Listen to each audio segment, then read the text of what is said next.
some of the most important objects in algebra and combinatorics are permutations, especially permutations of finite sets. In this video we're going to learn what a permutation is and some of the basic facts around permutations.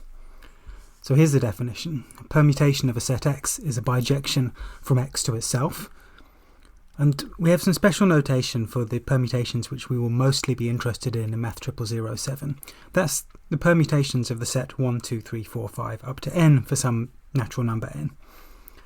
The set of all such permutations is called the symmetric group on n letters, and it's written as an S with a subscript n. So the word group and especially the word letters will seem rather strange here.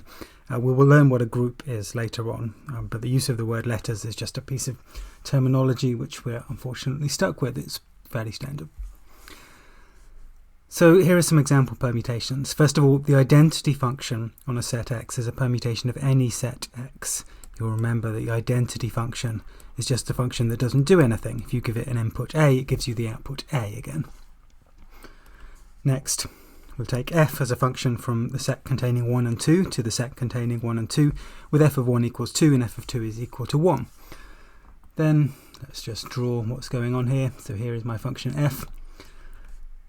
There's its domain, there's its codomain, and what f does is it sends 1 to 2 and 2 to 1. You can see that f is both 1 to 1 and on 2, so it's a bijection, and that means it's a permutation of the set 1, 2, so an element of S2. Two more examples, this time from S3. So we will take g to be the function which sends 1 to 2, 2 to 3, and 3 to 1.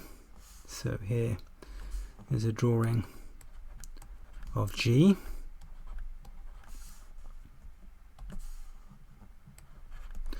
One goes to 2, 2 goes to 3, and 3 goes back to 1. Again, you can see visibly that this thing is 1 to 1 and on 2, so it is a permutation, an element of S3. And finally, my function h sends 1 to 1, 2 to 3, and 3 to 2. Again, you can see that h is on 2 and 1 to 1, so it's a bijection. And that means that it's a permutation of the set 1, 2, 3, or in other words, an element of S3. We have another piece of notation that we use all the time for elements of Sn, which is called two-row notation. So if you have a permutation S of the set 1, 2, 3 up to n, then the two-row notation for S is obtained by writing 1, 2, 3 up to n on the top row, and then beneath 1 you write S of 1, beneath 2 you write S of 2, and so on. So returning to our examples from the previous slides, f was the function such that f of 1 equaled 1 and f of 2 equaled, no it didn't, f of 1 was 2, f of 2 was 1, so the two-row notation would send 1 to 2 and 2 to 1, like this. Similarly, g from the previous slide was the function which sent 1 to 2,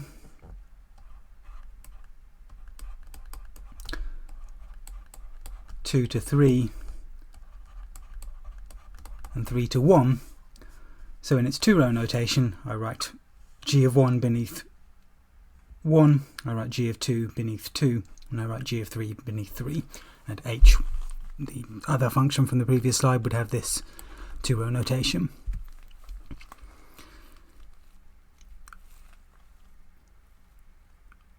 When we recently had our lecture about bijections, we learned some special properties of bijections with respect to composition and taking inverses.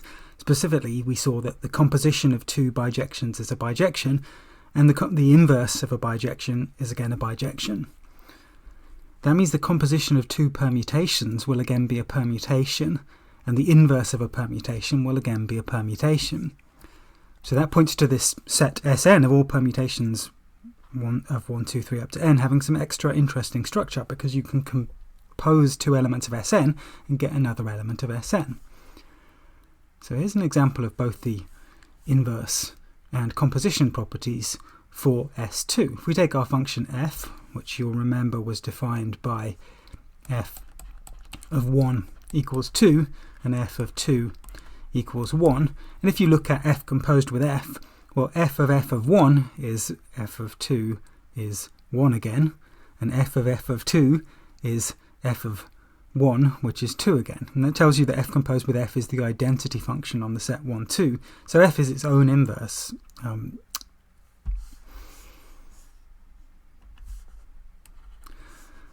Now let's look at compositions of these functions g and h. So I'll remind you of the definitions of g and h. We had here that g was the function the permutation whose two-row notation was this, and h was the permutation whose two-row notation was this. That means h of 1 is 1, h of 2 is 3, and h of 3 is 2. So if we work out g composed with h, that's the function whose rule is do h first and then do g. If you do that, you'll see that the two-row notation is what I've written right here. But on the other hand, if you look at h composed with g, so this is the function whose rule is do g and then do h, you'll get this two-row notation. And let's notice that those two things are not the same. G composed with h sends 1 to 2, and h composed with g sends 1 to 3, so they are not equal. That's telling you that composition of permutations is not commutative. So in general, if you have two permutations g and h, then g composed with h will be different to h composed with g. In fact, this is so important that it's worth recording. Composition of permutations is not commutative.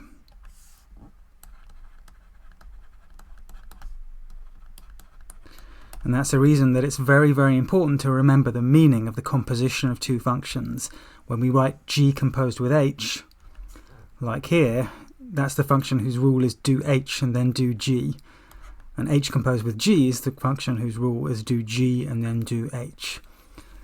This may seem slightly confusing since we read from left to right, but the problem, if you think about it, is that the way we write inputs to functions, we write the input on the right of the function, which forces g composed with h to mean do h and then do g.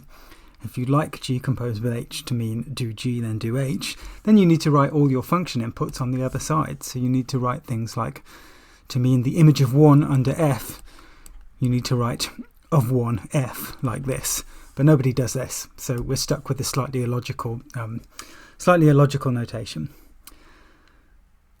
I mean, I say that nobody does this. It's not quite true, and actually if you read papers in research papers in group theory, at least from the 20th century, you'll often find people do write the inputs to the functions on the left of the name of the function, but it's so uncommon now that we're not going to do this. So we're stuck with g composed with h, meaning do h, then do g. Okay, let's talk about how to find the inverse of a permutation, which is given to us in two-row notation. So we'll begin by making the kind of obvious observation that if f of x is equal to y, then applying the inverse function on both sides, you get that f inverse of y is equal to x. I mean, that's really the meaning of the inverse function. So that means you can get the two-row notation for f inverse by swapping the two rows in the two-row notation for f. Because in the two-row notation for f, you would put f of x below x. And if you swap that round, you have x below f of x, which is the right thing to go in the two-row notation for the inverse of f. So again, back to our previous examples, g was the permutation whose two-row notation was 1, 2, 3 on the top row and 2, 3, 1 on the bottom row, so g of 1 was equal to 2, for example. And that means g inverse of 2 should be equal to 1. So when we swap the two rows, there is 2 going to 1. And g of 2 was 3, so g inverse of 3 should be 2. It gives us the last column, and the first column has got to be 1, 3, similarly. And for our function h, well, in this case, if you swap the two rows and then reorder them so the top row is in ascending order, you'll actually find that h inverse and h are the same.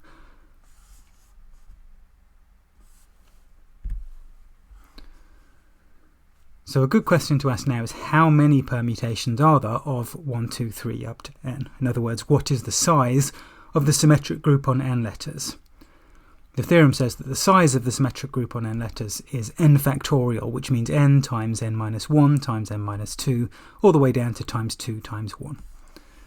So here's a rough idea about why that's true. If you want to specify a function f in Sn, well then there are n choices for f of 1. It can be anything you like in the set from 1, 2, 3 up to n. And f of 2 can also be almost anything, but it can't be the same as f of 1 because f is supposed to be 1 to 1. So that means there are n minus 1 choices left for f of 2. And similarly, f of 3, it can't be the same as f of 1 or f of 2. But it can be anything else. So there's n minus 2 choices for f of 3, and so on.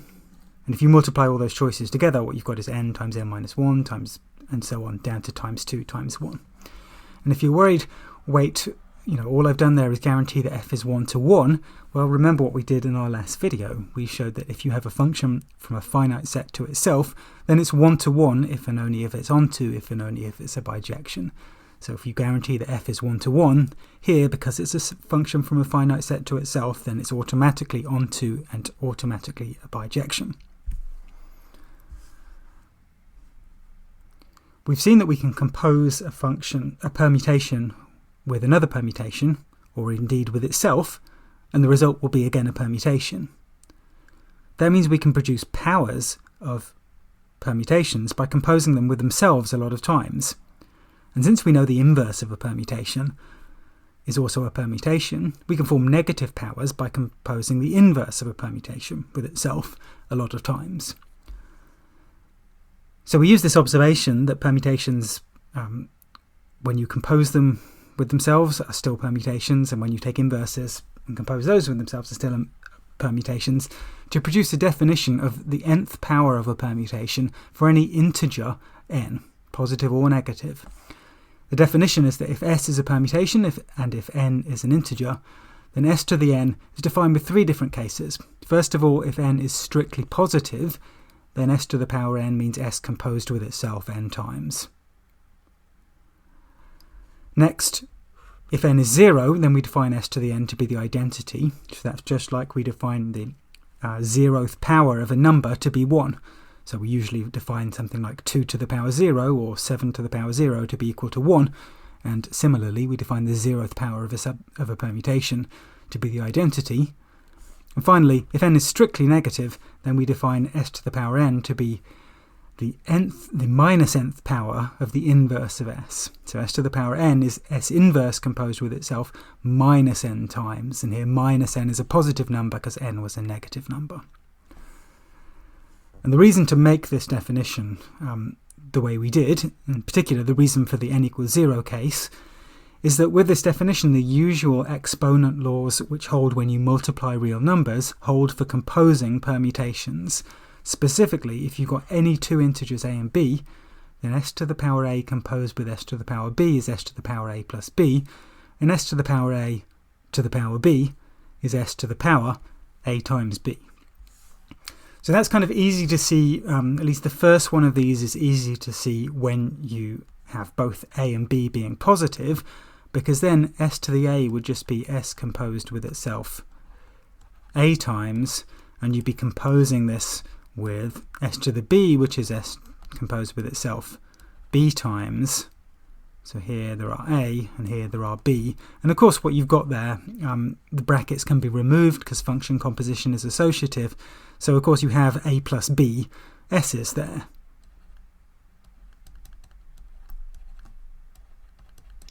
So that's why the exponent laws hold when a and b are both positive numbers.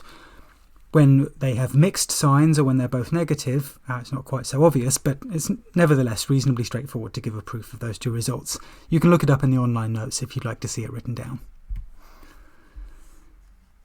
Now, another reason for introducing these exponent definitions, which look just like the notation we use for powers of real numbers, is that composing permutations is a little bit like multiplying real numbers. In fact, there are some quite strong similarities, although as we've seen already, there are some differences as well.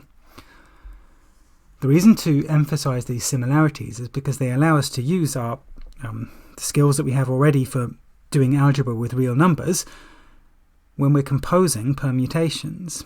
So we can transfer all the intuition, all the skills that we have with manipulating products of real numbers to composites and inverses of permutations. So here's a table to show some of the similarities. On the left you've got permutations and things associated to permutations, and on the right you've got things associated to multiplying real numbers. So what I'm saying is that composition is a bit like multiplication. That's the analogy that's going on here. Composition is like multiplication. And one particular way in which that is true is that the identity is like the number 1, right? Composing with the identity is like multiplying with the number 1. Both of them don't change the thing you multiply or don't change the thing you compose with. Equally, the inverse of a permutation, s to the minus 1, is like the inverse 1 over x of a number x. If you multiply x by 1 over x, you get the multiplicative identity 1. And if you multiply s by s to the minus 1, you get the permutation composition in identity, which is the identity function. Okay, a third similarity, or fourth similarity rather, is the associative law. The associative law for composition of functions is exactly the same as the associative law for multiplying numbers. X times y times z is the same as x times y times z, just as f composed with g composed with h is the same as f composed with g composed with h. And finally we have the exponent laws, and the exponent laws look precisely the same for multiplying real numbers as they do for composing permutations. Now, to help us use this analogy to help us transfer our skills with real numbers over to the world of permutations, we'll often use a very suggestive notation, which is that we'll write fg instead of f composed with g, just like we normally write xy instead of x times y. So the notation becomes similar. And we'll talk about multiplying permutations instead of composing with them. So let's see an example of this similarity in action. Let's suppose that you've got 3 permutations f and g and h, and that f composed with g is equal to f composed with h. Now, if these things were numbers, if they were non-zero numbers here, then you'd say immediately g was equal to h. In fact, you probably wouldn't even think about why this was true. It would just be obvious to you that if f was non-zero, then f times g equals f times h implies g equals h. And in fact, the exact same thing holds for permutations, and you can use what would be the same proof as you would use to prove it for real numbers, which is multiply on the left by the inverse of f. That's precisely what you do for numbers, and that's precisely what we'll do for permutations.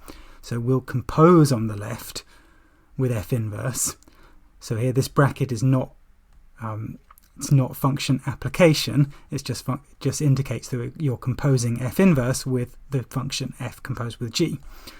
So we compose on both sides with f inverse. Then we can re-bracket this using the associative law, and then f inverse f is the identity function. So what you really have after the second line there is the identity.